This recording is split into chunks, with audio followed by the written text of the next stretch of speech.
Hello friends, welcome back to my channel. Friends, previous video में हमने आपको synthesis of simple sentence का जो तीसरा रूल है नॉमिनेटिव एब्सोल्यूट का यूज़ करके ये आपको बताया था और आई होप कि वो रूल आपको बहुत ही अच्छे से समझ आ गया होगा। और आपको जो होमवर्क दिया जाता है फ्रेंड्स, उसको आप कंप्लीट करके और हमारे आप टेलीग्राम चैनल पे उसको सेंड कर सकते हैं। टेलीग्राम चैनल का लिंक आपको डिस्क्रिप्शन में मिल जाएगा, वहाँ से जाके आप ज्वाइन कर सकते हैं। आपको जो भी क्वेश्चन आपके रहते हैं आप डायरेक्टली वहाँ पे मुझसे पूछ सकते हैं। तो फ्रेंड्स, वैसे तो मैंने इन सभी टॉपिक्स पर ऑलरेडी वीडियोस आपको प्रोवाइड कराए हुए हैं, लेकिन फ्रेंड्स उसमें वीडियो की क्वालिटी थोड़ी सी अच्छी नहीं थी, इसलिए हम ये आपका जो ग्रामर का पूरा सिलेबस है इसको एक बार फिर से अपलोड कर रहे हैं। तो सबसे पहले हम देखते हैं कि हम क्वेश्चन को देखकर कैसे पहचानेंगे कि इसमें हमें फ्रेज इन अपोजिशन का यूज़ करना है। तो देखिए फ्रेंड्स, इसमें किसी एक नाउन के बारे में दो इन्फॉर्मेशन दी गई होगी। किसी भी एक नाउन के बारे में दो इन्फॉर्मेशन दी गई होगी, दो बातें बताई गई होंगी। तो उसमें से आपको क्या करना है, दोनों में एक एक फाइनाइट वर्ब आए रहेंगे, लेकिन आपको उसमें से एक फाइनाइट वर्ब को हटाना है और उसको एक फ्रेज में कन्वर्ट करना है। और जिस नाउन के बारे में वो फ्रेज हमें बता रहा है उसी के जस्ट बगल में कॉमा लगा के हमें लिख देना है। तो ये चीज़ हम देख लेते हैं एग्जाम्पल से कैसे आप करेंगे। अगर वहाँ पे कोई फ्रेज आया है तो फ्रेज को आप नाउन के बगल में करेंगे, और अगर कोई नाउन आया है तो उसको फ्रेज के बगल में कर सकते हैं। एग्जाम्पल से इसको समझेंगे। जैसे है, Rana Pratap was a brave warrior. Rana Pratap was a brave warrior. और इसके बाद बताया गया कि ही was the king of Mewar. He was the king of Mewar. और इसको समझने से पहले हम एक दूसरा एग्जाम्पल देख लेते हैं। जैसे है, Tagore was a great poet. He wrote Gitanjali. He wrote Gitanjali. तो यहाँ पे देखिए फ्रेंड्स, दो एग्जाम्पल यहाँ पे लिखे गए हैं।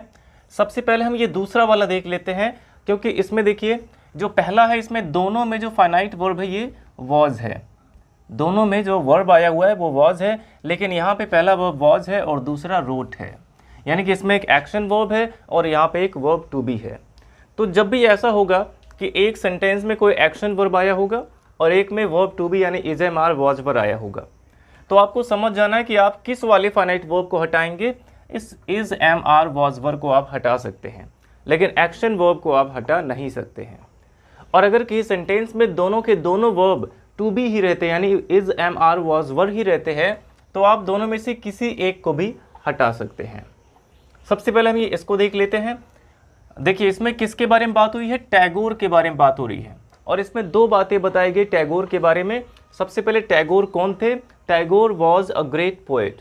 टैगोर एक महान कवि थे। ही रोट गीतांजलि, उन्होंने गीतांजलि लिखा, यानी टैगोर के ही बारे में दो बातें बताई गई हैं। तो सबसे पहले यहाँ पे हम सब्जेक्ट लिख लेंगे टैगोर, और इसके बाद आपको कॉमा लगा देना है। अब यहाँ पे देखिए, इस फाइनाइट वर्ब को हम हटा सकते हैं, वॉज को हटा सकते हैं। बचेगा क्या, अ ग्रेट पोएट। अब ये पूरा एक फ्रेज हो गया, अ ग्रेट पोएट। तो टैगोर ही अ ग्रेट पोएट थे, तो इसके जस्ट बगल में हम कॉमा लगा के इसको लिखेंगे अ ग्रेट पोएट, और इसके बाद फिर आपको कॉमा लगा देना है। अगर सब्जेक्ट के बगल में हम उस फ्रेज को यूज़ कर रहे हैं तो दो कॉमा के बीच में उसको लिखेंगे। अब यहाँ पे कॉमा लगाने के बाद दूसरा जो सेंटेंस आपका है उसमें से केवल सब्जेक्ट को हटा देना है। दूसरे सेंटेंस में से सब्जेक्ट को हटा देना है और बाकी जो बचा उसको आपको इसमें नोट कर देना है। जैसे हो जाएगा, रोट गीतांजलि। अब ये सेंटेंस हमारा कंबाइन हो गया कि Tagore a great poet wrote Gitanjali. इस तरीके से आप इसको कंबाइन कर सकते हैं। अब देखिए अगला, Rana Pratap was a brave warrior. Rana Pratap एक बहादुर योद्धा थे। He was the king of Mewar, वे मेवाड़ के राजा थे। अब इसमें आप चाहे इस यहाँ पे वॉज को हटा सकते हैं, चाहे इस वॉज को हटा सकते हैं, दोनों में से किसी को भी हटा सकते हैं। बट इसमें बात किसकी हो रही है, राणा प्रताप की। तो सबसे पहले आप यहाँ पे सब्जेक्ट लिख देंगे राणा प्रताप, और उसके बाद चाहे यहाँ पे कॉमा लगा के आप इस वॉज को हटा के लिख सकते हैं अ ब्रेव वॉरियर, या फिर यहाँ से भी वॉज को हटा के लिख सकते हैं द किंग ऑफ मेवाड़, ऐसे भी कर सकते हैं। अगर दोनों में ही इज़-एम-आर वॉज पर आया है तो दोनों में से किसी एक को आपको हटाना होगा और उस पूरी फ्रेज को इसमें लिखना होगा। ये हो जाएगा द किंग ऑफ मेवाड़, और फिर यहाँ पे आप कॉमा लगाएंगे। अब यहाँ पे बचा क्या, इसमें से सब्जेक्ट को आपको हटाना है, तो क्या बचेगा, वॉज अ ब्रेव वॉरियर। ये पूरा आप यहाँ पे लिख देंगे वॉज अ ब्रेव वॉरियर, या फिर आप ऐसे भी कर सकते थे कि राणा प्रताप अ brave warrior was the king of Mewar. इस तरीके से आप इसको कंबाइन करेंगे। तो अभी फ्रेंड्स इन दोनों एग्जाम्पल में सब्जेक्ट के बारे में ही वो फ्रेज आया हुआ था। कभी कभी वो जो फ्रेज है वो ऑब्जेक्ट के बारे में भी आ सकता है, तो जिसके बारे में वो फ्रेज रहेगा उसी के जस्ट बगल में उसको रखना होगा। उसके भी एग्जाम्पल देख लेते हैं। My brother went to Delhi, मेरा भाई दिल्ली गया। Delhi is the capital of India, और दिल्ली भारत की राजधानी है। अब यहाँ पे देखिए फ्रेंड्स, दिल्ली के बारे में फ्रेज आया हुआ कि दिल्ली क्या है, the capital of India, Bharat की राजधानी। तो यहाँ तक देखिए कोई भी चीज़ कॉमन नहीं है, तो आप यहाँ पे लिख सकते हैं सबसे पहले माई ब्रदर, क्योंकि ब्रदर के बारे में तो और कोई बात इसमें बताई नहीं गई है, तो आप डायरेक्ट इसको लिख सकते हैं my brother went to Delhi, went to Delhi. अब दिल्ली के बारे में यहाँ पे बताया गया कि दिल्ली क्या है, द कैपिटल ऑफ इंडिया, यानी कि ये जो फ्रेज आया हुआ है ये किसके बारे में है, दिल्ली के बारे में है। तो जिसके बारे में वो फ्रेज रहेगा उसी के बगल में इसको रखना है। तो ये दिल्ली के बारे में है, तो आप यहाँ पे कॉमा लगा के लिखेंगे द कैपिटल ऑफ इंडिया। तो आई होप फ्रेंड्स आपको समझ आया होगा कब आपको इसको पहले लिखना है, कब बाद में लिखना है, यानी जिसके भी बारे में वो फ्रेज है उसी के बगल में उसको लिखना है। ये हो जाएगा my brother went to Delhi, the capital of India. और कभी कभी ऐसा भी हो सकता है कि सब्जेक्ट और ऑब्जेक्ट दोनों के बारे में ही दो दो इन्फॉर्मेशन दी गई होगी, तो आप क्या करेंगे, जैसे देखिए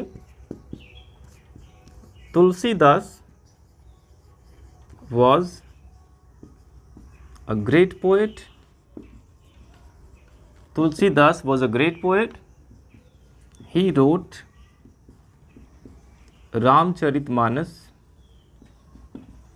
रामचरितमानस। और फिर इसमें अगर कहा जाए कि it is the holy book of Hindus, it is the holy book of Hindus. अब इसमें देखिए तीन तीन सेंटेंसेस आए हुए हैं, और तुलसीदास के बारे में इसमें क्या दो चीज़ें बताई गई हैं कि तुलसीदास कौन थे, एक ग्रेट पोएट थे और उन्होंने रामचरितमानस लिखा। दो चीज़ें बताई गई इनके तुलसीदास के बारे में। तो सबसे पहले यहाँ पे हम सब्जेक्ट लिख देंगे तुलसीदास, और इसके बाद आप चाहें तो इस फाइनाइट वर्ब को हटा सकते हैं। बचा क्या, अ ग्रेट पोएट, कॉमा लगा के लिख सकते हैं अ ग्रेट पोएट। अब फिर यहाँ पे कॉमा लगाएंगे, दूसरे सेंटेंस में से सब्जेक्ट को हटा देना है, तो बचा क्या, रोट रामचरितमानस। तो ये चीज़ यहाँ पे आपको ऐड करना है, ये हो जाएगा रोट रामचरितमानस। ये सारे रूल्स बहुत ही इजी हैं, केवल आपको टफ लगता है देखने में, लगता है कि नहीं? आप हमें कमेंट बॉक्स में ज़रूर बताइएगा कि क्या ये टॉपिक आपको इजी लगता है या फिर टफ लगता है। अब यहाँ पे रामचरितमानस के बारे में भी एक फ्रेज आया हुआ है, इसके बारे में भी बताया गया है कि रामचरितमानस क्या है, the holy book of Hindus है। तो यहाँ पे आप फिर से कॉमा लगा देंगे, रामचरितमानस के बाद भी कॉमा लगा देंगे, और उसके बाद इस सब्जेक्ट को हटा देंगे, सब्जेक्ट को। और यहाँ पे एक फाइनाइट वर्ब भी आया है, इसको भी आप हटा सकते हैं, क्योंकि सिंपल सेंटेंस में एक ही फाइनाइट वर्ब आना चाहिए, और एक फाइनाइट वर्ब इसमें आ चुका है, रोट। इसलिए यहाँ से आपको सब्जेक्ट ही नहीं बल्कि इस फाइनाइट वर्ब को भी हटाना पड़ेगा। तो केवल आपको लिखना है the holy book of Hindus, यहाँ पे आप लिख सकते हैं the holy book of Hindus. तो देखिए बहुत ही आसान तरीके से इसको कंबाइन कर दिया गया। Tulsidas, a great poet, wrote Ramcharitmanas, the holy book of Hindus. यानी कि महान कवि तुलसीदास ने हिंदुओं का पवित्र ग्रंथ रामचरितमानस लिखा। तो फ्रेंड्स, ये तो हो गया फ्रेज इन अपोजिशन। अभी हम कुछ एग्जाम्पल देख लेते हैं जिसमें नाउन इन अपोजिशन का भी यूज आप कर सकते हैं। फॉर एग्जाम्पल, जैसे है Rohan is the monitor, Rohan is the monitor of this class. और इसके बाद अगर रहता है कि he is an intelligent student। अब यहाँ पे देखिए, रोहन के बारे में दो बातें इसमें कही गई हैं कि Rohan is the monitor of this class, Rohan इस क्लास का मॉनिटर है। He is an intelligent student, वो एक इंटेलिजेंट स्टूडेंट है। अब या तो फ्रेंड्स आप यहाँ पे कर सकते हैं बिल्कुल फ्रेज इन अपोजिशन की तरह, रोहन के बाद कॉमा लगा के the monitor of this class, और फिर कॉमा लगा के और ये सब्जेक्ट को हटा के इज एन इंटेलिजेंट स्टूडेंट, ऐसा भी कर सकते हैं आप। अगर आप इसको नाउन इन अपोजिशन की तरह लिखना चाहते हैं तो पहले आप ये फ्रेज लिख लीजिए, द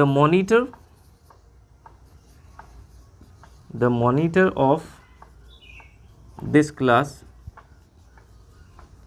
फिर कॉमा लगा के आप यहाँ पे लिख सकते हैं रोहन। अब इसमें रोहन क्या है, एक नाउन है, तो यहाँ पे नाउन को इन अपोजिशन लिखा गया है, the monitor of this class Rohan, और फिर कॉमा लगा के आप यहाँ पे सब्जेक्ट को हटा के लिख सकते हैं इज एन इंटेलिजेंट स्टूडेंट। इस तरीके से आप इसको बना सकते हैं। आप चाहें तो इसी को फ्रेज इन अपोजिशन के भी रूल से भी बना सकते हैं। तो आई होप फ्रेंड्स आपको ये रूल समझ में आ गया होगा, नाउन या फ्रेज इन अपोजिशन का यूज़ करके सेंटेंसेस को कंबाइन करना। अगर आपको इसमें कोई भी डाउट रहता है तो आप हमसे या तो कमेंट बॉक्स में या फिर आप हमारे टेलीग्राम चैनल पर जाकर हमसे क्वेश्चन कर सकते हैं, और आपको जिस भी टॉपिक पर वीडियो चाहिए ये भी आप मुझे बता सकते हैं। तो फ्रेंड्स, अगर आप चाहें तो इसका स्क्रीनशॉट ले लीजिए, और इसके बाद इसी वीडियो में हम आपको इसका अगला रूल भी बताने वाले हैं। तो देखिए फ्रेंड्स, ये 5वां रूल इसमें हमारा है, नाउन के पहले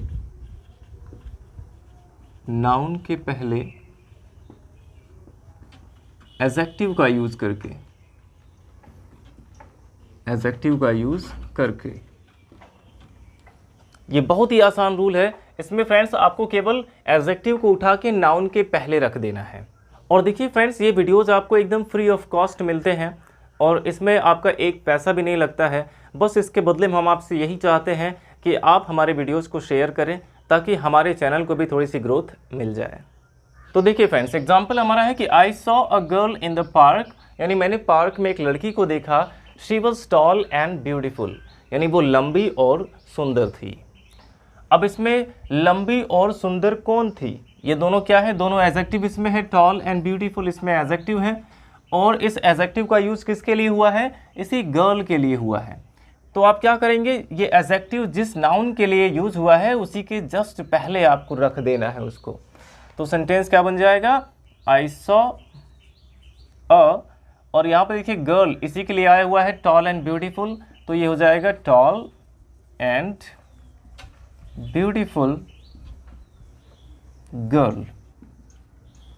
I saw a tall and beautiful girl. अब यहाँ पे इसको ऐड कर सकते हैं इन द पार्क। ये हो गया I saw a tall and beautiful girl in the park. इस तरीके से आप इसको कंबाइन कर सकते हैं। और एग्जाम्पल देख लेते हैं, जैसे है a lion was hungry, a lion was hungry, he killed a bullock, the bullock was hefty। अब यहाँ पे देखिए इसमें तीन सेंटेंसेस आए हुए हैं। पहला है अ लायन वॉज हंग्री, यानी लायन के लिए कौन सा एडजेक्टिव आया, लायन कैसा था, हंग्री था। और इसके बाद ही किल्ड अ बुलक, उसने एक बैल को मार दिया। और अगला सेंटेंस है the bullock was hefty, bullock कैसा था, मोटा ताजा था, तो इस बुलक के लिए यहाँ पे एडजेक्टिव आया हुआ है हैफ्टी। अब इन तीनों को अगर आप हिंदी में कंबाइन करते हैं तो क्या होगा, एक भूखे शेर ने एक मोटे ताजे बैल को मार दिया। तो जिसके लिए जो एडजेक्टिव आया है उसी के पहले उसको रखते चले जाना मेन सेंटेंस में। तो सबसे पहले यहाँ पे हो जाएगा अ हंग्री लायन, लायन के लिए हंग्री आया है तो हो जाएगा अ हंग्री लायन। और फिर मेन वर्ब यहाँ पे आएगा किल्ड अ। अब बुलक के लिए एडजेक्टिव आया था हैफ्टी तो हो जाएगा अ हैफ्टी बुलक। तो सेंटेंस हमारा कंबाइन हो गया, a hungry lion killed a hefty bullock. तो फ्रेंड्स आई होप ये भी आपको बहुत ही अच्छे से समझ आ गया होगा कि आप इसको नाउन के पहले एडजेक्टिव लगाकर कैसे कंबाइन कर सकते हैं सेंटेंस को। चलिए एक और एग्जांपल देख लेते हैं। I met a man on the way, यानी कि मैं रास्ते में एक आदमी से मिला, ही वॉज ब्लाइंड, वो अंधा था। मैं रास्ते में एक आदमी से मिला, वह अंधा था, यानी कि मैं रास्ते में एक अंधे आदमी से मिला। तो इसमें क्या करना है, ये जो ब्लाइंड एडजेक्टिव है किसके लिए आया हुआ है, मैन के लिए। तो आपको बस इसी को उठा के मैन के पहले रख देना है। ये हो जाएगा I met a blind man on the way. तो आप देख ही सकते हैं कि ये कितना आसान रूल है। आई होप अब आपको ये दोनों रूल्स बहुत अच्छे से समझ आ गए होंगे। अब आप चाहें तो इसका भी स्क्रीनशॉट ले लीजिए और आपको जो होमवर्क दिया जा रहा है इसे आप सॉल्व करके हमें टेलीग्राम चैनल पर सेंड कर सकते हैं। और अगर आपको कहीं भी कोई भी दिक्कत नज़र आ रही है तो आप हमें कमेंट बॉक्स में बता सकते हैं, मैं उसका रिप्लाई ज़रूर करूँगा। तो वीडियो अच्छा लगा हो तो लाइक करिएगा, और अगर आप हमारी अपकमिंग वीडियोज़ भी देखना चाहते हैं तो हमारे चैनल को सब्सक्राइब ज़रूर करें। Thanks for watching.